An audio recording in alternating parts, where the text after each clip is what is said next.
Colleagues, thank you very much. I will speak in Armenian.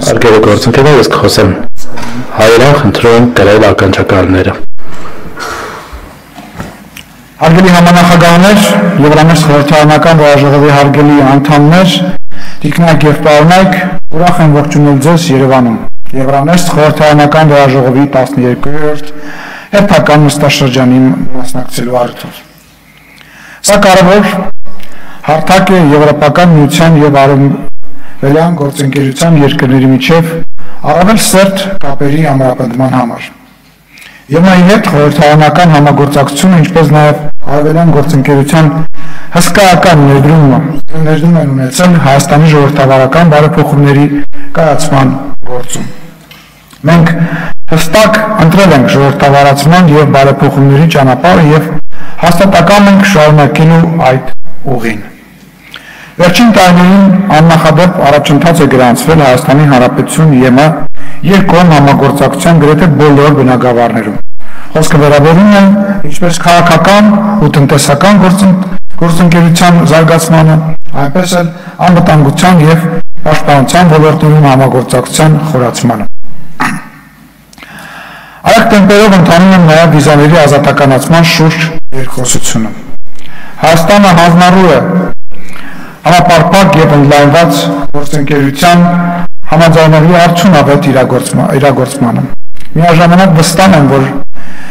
վերջերս համաձայնեցված գործընկերության նոր օրակարգ փաստաթուղթը կնպաստի համագործակցության նոր առանձնահատկությունների ամրապնդմանը։ Հայաստանի Հանրապետության ազգային ժողովն այս տարվա մարտին ընդունեց Եվրոպական միությանը Հայաստանի Հանրապետության անդամակցելու գործընթացի մեկնարկի մասին օրենք։ Այն քաղաքացիական նախաձեռնություն էր, և մենք ուրախ ենք ականատես լինել եվրոինտեգրման հարցի շուրջ մեր հանրության նման ակտիվ դիրքորոշմանը։ Հարգելի գործընկերներ,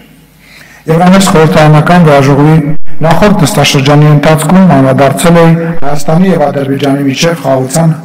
հաստատմանը, հայտնելով, որ կողմերը համաձայնության հասնելու շեմին են։ Եվ ահա 2025 թվականի օգոստոսի 8-ին Վաշինգտոնում ԱՄՆ նախագահի մասնակցությամբ Հայաստանի և Ադրբեջանի ղեկավարները ստորագրեցին համատեղ հռչակագիր։ Նույն օրը Հայաստանի և Ադրբեջանի արտաքին գործերի նախարարները նախաստորագրեցին նաև խաղաղության և միջպետական հարաբերությունների հաստատման մասին համաձայնագրի տեքստը։ Հռչակագրի ընդունումը և խաղաղության համաձայնագրի նախաստորագրումը արտահայտում են, որ խաղաղություն արդեն հաստատված է։ Չնայած դրան շարունակում են մնալ չլուծված մի շարք մարդասիրական հարցեր։ Ադրբեջանում պահվող անձանց ռազմագերիների հարցը դեռևս լուրջ խնդիր է, որը պետք է լուծում գտնի։ Մեկ այլ կարևոր հումանիտար առաջնահերթություն է բազմաթիվ անհետ կորած անձանց ճակատագրի պարզաբանումը։ Վաշինգտոնում կայացած հանդիպման արդյունքում Հայաստանը կաշխատի Միացյալ Նահանգների և փոխադարձաբար համաձայնեցված երրորդ կողմերի հետ ապահովելու միջազգային խաղաղության և բարեգործման Թրամփի ուղի TRIP նախաձեռնության իրականացումը։ TRIP նախագիծը բխում է Հայաստանի տեսլականից իր հռչակած խաղաղության խաչմերուկ ծրագրի միջոցով ապահովելու անխափան տարածաշրջանային հաղորդակցությունը։ Այն նախատեսում է ինչպես երկաթուղու զարգացում, այնպես էլ մայրուղիների, խողովակաշարերի, էլեկտրահաղորդման գծերի և կապի մալուխների կառուցման հեռանկար Հայաստանի, Ադրբեջանի և հարակից երկրների միջև։ Այս համատեքստում ցանկանում եմ նաև նշել, որ Հայաստանը ողջունում է Սևծովյան տարածաշրջանի վերաբերյալ ԵՄ-ի նոր ռազմավարական մոտեցումը։ Տիկնայք և պարոնայք, Հայաստանը սկսել է